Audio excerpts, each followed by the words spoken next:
ګرانو لیدونکو بیا هم ښه راغلاست. تاسو د نسخې سفید خپرونه په چراغ طبي ټلویزیون نه په ژوندۍ بڼه ګورئ. زما سره په خپرونه کې میلمه ځوان تکړه با استعداده لایق ډاکټر صاحب محمد صابر صفی میلمه دی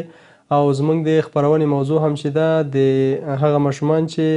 د زړه ولادي ناروغۍ لري په دې هکله ده او د یادولو وړ دي وي چې ډاکټر صاحب د فرانسویانو شفخانه یا هم د FMIC په شفخانه کې موظف دی او هلته دنده لري. هغه دوستان چې غواړي له ډاکټر صاحب سره مستقیما اړیکه ونیسي او زموږ د خپرونې د موضوع په اړه له ډاکټر صاحب نه پوښتنه ولري، کولی شي چې د 0 213 شمیرې سره اړیکه ونیسي او یا هم هغه دوستان چې زموږ ویډیو په فیسبوک کې په لایو بڼه ګوري کولی شي چې د کمنټ له لارې له ډاکټر صاحب نه پوښتنه وکړي. موږ به د هغوی پوښتنه ډاکټر صاحب نه حتما وکړو. ډاکټر صاحب خپل بحث به شروع کړو. که چیرې اوس راشئ راته ووایئ چې هغه کوم عوامل دي چې دغه د زړه ناروغي په ماشومانو کې رامنځته کوي، یعنې د دوی مور د باردارۍ په وخت کې هغه کوم ګلان کري چې مثلا دغه ماشوم بیچاره یې په دې مرض باندې اخته کیږي. تاسو د دې سوال په هکله باید زه ووایم چې معمولا د زړه د ولادي ناروغیو چې کوم عوامل دي په مایندو کې په مجموع کې په دوه ګروپو باندې ویشل شوي دي. یو جینیتیکي عوامل دي او بل محیطي عوامل دي. په جینیتیکي عواملو کې معمولا یا په شکل د عامیانه ووایو چې ارثي عوامل دي په فامیلو کې چې په خپله د بعضې جینو کې په خپله په داخل د حجرو کې چې کوم جینونه دي د هغو په DNA کې بعضې غیر قابل توقع تغییرات رامنځته کیږي. په داخل د DNA کې یو قسمت د DNA په جین کې یو سلسله تغییرات رامنځته کیږي. یو قسمت د DNA کیدلی سي حذف سي، پاک سي، و یا قسمت د DNA کې څه کوم په هغه زنجیر کې یو څه د امینو اسیدونو اضافه والی رامنځته سي، یعنې په دې حساب باندې یو میوټیشن یا یو تغییر رامنځته سي په دې جینو کې. په نتیجه کې د ولادي آفاتو سبب کیږي په ماشوم کې او بعضې کروموزومونه د کروموزومو په جفتو کې په جوړو کې چې 22 جوړو کروموزومو کې په یو جفت کې معمولا کله کله یو تغییر رامنځته کیږي په شکل د جینیټیکي یا یو بازو یې له منځه ځي یا یو مشکل په کروموزوم کې رامنځته کیږي چې مختلف ټرایزومیانې دي په اصطلاح د طبي ورته وایي لکه ټرایزومي 20 ټرایزومي 18 ټرایزومي 20 ټرایزومي 8 دا هغه سندرومونه رامنځته کوي یا مجموعه د یو څو اشکالو په دې نوي تولد شوي ماشوم کې رامنځته کوي چې څنګ ته د نورو څو اشکالو چې په ده کې وي د زړه ولادي آفات هم وي ورسره څنګ ته او مختلف اعراض علایمو سره یو ځای دا پیدا سي. دا ماشوم چې په طبي اصطلاح ورته سنډروم وایي چې ډېر زیات داسې سنډرومونه دي معمولا چې د زړه ولادي آفات ورسره ډېر زیات تړلي دي. لکه یو موږ ښه مثال ورکولی شو ډاون سنډروم. هغه ماشومان چې د ډاون سنډروم سره پیدا کیږي د دوی تقریبا په 50% په دوی کې د زړه ولادي آفات راپور ورکړل شوی ده چې ډېر زیات دی په دوی کې. او ځینې نور سنډرومونه هم دي لکه نونان سنډروم، مارفان سنډروم، لیوپارډ سنډروم، ډایجورج سنډروم او داسې نور سنډرومونه دي، ویلیام سنډروم، چې په دې ټولو کې د زړه ولادي آفات راپور ورکړل شوی ده. طبي مسلکان په دې باندې پوهیږي. نو دا یو اړخ سو د عواملو چې د زړه ولادي آفات رامنځته کوي. او بل محیطي عوامل دي. په محیطي عواملو کې معمولا لومړی تر ټولو بعضې انتانات دي. میندې په خپله د باردارۍ په وخت کې بعضې انتاناتو سره مخامخ کیږي، خصوصا ویروسي انتانات چې ډېر زیات خطرناکه دي لکه روبیلا ویروس، سایټومیګالو وایرس، HIV وایرس، هرپس سپلکس وایرس، کوکساکي بي وایرس او نور داسې ویروسونه دي. کله چې مور په دې ویروسو مبتلا سي او په دې ویروسو سره مخه وکړي، خصوصا په اولو 3 میاشتو د بارداري او حاملګي کې. نو ډېر زیات امکانات شته چې د دوی په ماشوم کې زړه ولادي کومه ناروغۍ رامنځته کړي او په آینده کې ورته په همدې نقیصې سره یوې نقیصې سره پیدا سي. نور په محیطي فاکتورو کې غیر له امتحاناتو نه بعضې دواګانې دي. خودسري دواګانو استعمال په میندو کې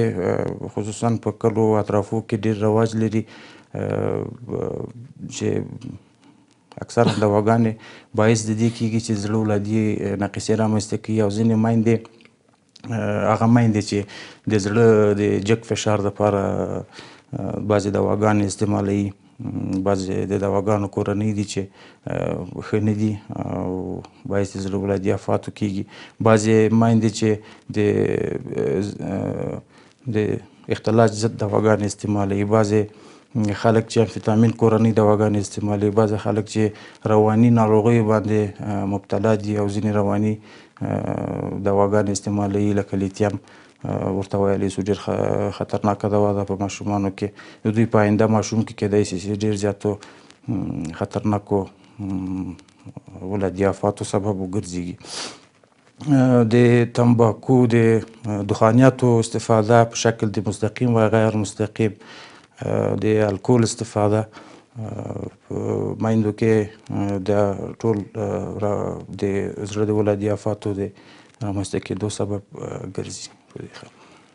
بله مننه ډاکټر صاحب. په واقعیت چې ډېرې ښو ټکو ته مې اشاره وکړه، یعنې هغه محیطي فاکتورو کې مثلا تاسو یوازې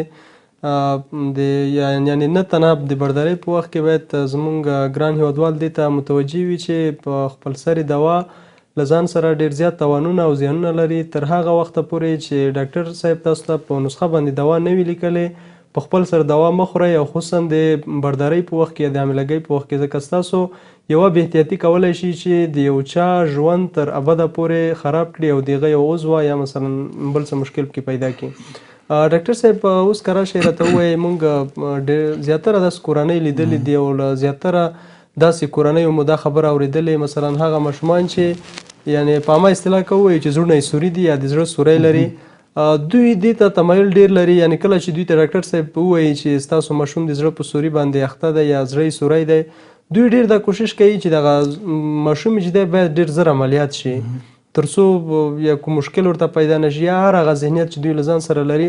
هغو ته څه پیام لرئ ډاکټر صاحب چې په دې وخت کې آیا د عملیات کول سم دي نه دي سم، یا بغیر له عملیاتو هم د دې تداوي کېږي که نه کېږي؟ ډېر ښه سوال ته تاسې اشاره وکړه. زه غواړم چې وطنوالو ته دا ووایم چې تاسې هر کله چې تاسې موږ ته موږ یوه مسلک د کوم بل شفاخانې نه یا خپل معاینهخانې نه رالیکي په دې منظور باندې چې موږ تاسې وګورو، هغوی د زړه د ولادي افاتو باندې مشکوک وي، موږ ته تاسې رالیږي او بالاخره موږ تاسو ته تلویزیوني معاینه وکړو او بالاخره په هغه کې د زړه سوری یا د زړه د وال د یو وال تنګي یا لیکي موږ تشخیص کو. دا ضرور نه ده چې هر ماشوم عملیات سي، ځکه تاسې همیشه تاسې نه موږ یوه هیله لرو تاسې د ډاکټر تصمیم د ډاکټر مشورې ته او د ډاکټر تصمیم ته تاسې خپل توجه ورکړئ، ځکه د زړه داسې سوري دي چې خصوصا د وزیناتو په منځ کې پورته دوه خانې چې دي وزینات، د هغو په منځ کې چې کومه پرده ده د هغو په منځ کې معمولا سوري کله چې ماشوم وای پیدا سي او 4 ملي متر سوری ولري، په آینده 1.5 کلو کې 100% دا بندیږي بدون د دوا نه بدون د عملیات نه. او هغه ماشومان چې تر 8 ملي متر همدلته سوری ولري د دواړو وزیناتو په منځ کې، دا په آینده 1.5 کلو کې 80% د 100% بندېدو امکانات شته بدون د دوا نه بدون د عملیات نه. او هغه ماشومان چې تر 12 ملي متره پورې یا تر هغه هم زیاتره سوری په وزیناتو په منځ کې ولري، د دې 40 تر 50% امکانات د بندښت شته په آینده کې بدون د دوا نه بدون د عملیات نه. او بعضې نور داسې سوروي دي لکه د زړه په کته قسمت کې په بطیناتو په منځ کې چې کومه پرده ده د هغو په منځ کې سوروي دي، بعضې سوري وړي دي، واړه سوري دي، چې قابل د هیڅ تشویش نه دی، ځکه موږ داسې مریضان معمولا کله چې تشخیص کو هر 6 میاشتو کې ګورو، کله چې په زړه باندې کوم فشار وارد نه کړي، زړه غټ نه کړي، د زړه په وال باندې کومه لیکي رامنځته نه کړي او زړه عدم کفایې ته ولاړ نه سي، خپله وظیفه په نورمال شکل باندې اجرا کړي، دا سوروي معمولا تر ډېر وخته پورې موږ ګورو، وخت په وخت باندې ګورو، هېڅ وخت د عملیات توصیه ورته نه ورکوو داسې مریضانو ته، په ایوازان یې موږ پوه کوو، شاید تر کلو حتی داسې مریض موږ لرو چې عمر یې تقریبا 20 کاله ده او موږ یې ګورو ولې نه د عملیات توصیه ورته کوو نه دوا ورکوو، ضرورت ورته نه لري. ولې پوه کوو یې؟ باید عامه اذهان په دې باندې پوه سي عامه چې هر سوری عملیاتیږي نه، هر سوری ضرور نه ده چې عملیات سي. باید تاسې یو قلبي متخصص سره وګورئ، خپل مریض په هکله مشوره ورسره وکئ، هغوی مشوره ته غوږ ونیسئ او انشاءالله قابل د تشویش نه ده. و د زړه داسې بعضې سوري دي چې غټ دي، خصوصا د زړه په کته قسمت کې لکه په بطیناتو کې چې ما وویلې، ځکه دلته په چپ بطین کې ډېر زیات فشار دی او دا سوروي ډېر خطرناکه دي. که چیرې ډېر غټ وي دا ماشوم بیا موږ میاشت په میاشت ګورو، داسې ماشومان موږ میاشت په میاشت ګورو. که چیرې دا ماشوم وزن وانخلي، که چیرې دا ماشوم په تنفسي انتاناتو مبتلا وي، دا ماشوم په زړه عدم کفایه یعنې زړه وظیفه یې خرابه وي، زړه نورمال اندازې نه غټ سوی وي، دا ماشومان موږ ډېر په کم وقفو، په کمو فاصلو په 15 شپو 20 شپو کې ګورو. بعضې د زړه دواګانې موږ ورکوو چې تر څو موږ دا وګورو وزن واخلي، بالاخره د نورو مشکلاتو نه خلاص سي، چې یو مناسب وضعیت ورته رامنځته سي. تر 2 کالو یا کمتر له 2 کالو نه داسې ماشومان عملیاتیږي. و موږ هم داسې آفات دي مثلا د زړه هغه آفات چې موږ ویلی شي شین کوونکي آفات یا کبود کننده آفات، سیانوټیک CHD چې ورته وایي، هغه چې کمپلکس دي یعنې ډېر مغلق دي، نو هغه خو بیا یو سوری پکې نه وي، په هغه کې بیا ډېر زیات نور آفات وي. لکه یو مثال تاسو ته زه ووایم چې یو اصطلاح لرو موږ په نامه د ټیټرالوجي اف فیلټس ټاف، چې په دې کې 4 شیه په یو زړه کې 4 نقصې، یو وال شدید تنګ وي، یو غټ سوری موجود وي، یو شریان بې ځایه وي او راسته طرف د زړه هم ورسره غټ وي. نو داسې مریضانو ته وخت چې موږ وګورو ډېر زیات تک شین موږ ته راسي او بندښت د شریان هم ډېر زیات وي او ډېر شین راسي، داسې مریضانو ته موږ مقدماتي عملیاتونه توصیه کوو. که چې هم سن یې کم وي، داسې ماشوم ته معمولا په اولو 6 میاشتو کې موږ توصیه کوو مقدماتي واړه عملیاتونه دي چې د سږو د وینې جریان موږ یو اندازه زیات کړو تر څو پاکه وینه وجود ته خپره سي او دا شینوالی ورک سي او تر څو چې دا ماشوم هغه معیار پوره کړي، خپل هغه نورمال وزن واخلي او هغه مرحله یې راورسېږي، بیا بالاخره مکمل عملیات توصیه ورته ورکوو. نو ما هم دا یو هیله ده د ټولو وطنوالو نه چې هېڅ کله په دې باندې فشار مه راوړئ چې باید د تاسې ماشوم زر تر زر عملیات سي. ډېر موږ داسې مریضان لیدلي دي، 3 میاشتې نه موږ ته ډېر مریضان راځي، موږ روزانه ورسره سر و کار ده، ډېر وړکی سوری وي خو ډېر تاکید کوي چې موږ ته یو ورق راکړه، راپور راکړه چې باید دا عملیات سي. نه، ضرور نه ده. ولې یې ورکو؟ ولې کوم ماشوم ته چې ضرورت وي توصیه کوو او عملیات باید ورته وسي تر څو چې د آینده مشکلاتو نه موږ جلوګیري وکولی سو. بله ډاکټر صاحب ډېره مننه په دې هیله چې زموږ ګرانو هیوادوالو ستاسو د توصیو ته ښه په کلکو غوږ نیولی وي او دا هم هغه دی چې باید زموږ ډاکټر صاحبان هم په دې هیله چې ستاسو په شان مهربانه ډاکټر صاحبان وي او هغه زموږ هیوادوال چې مثلا هغه سوری ته چې تاسو اشاره وکړه چې د عملیاتو اړتیا نه وي، باید هغوی ته عملیات ونه لیکي، ځکه زموږ افغانان داسې ذهنیت لري یا داسې خلک دي چې ډاکټر صاحب هر څه دوی ته ووایي دوی هماغه مني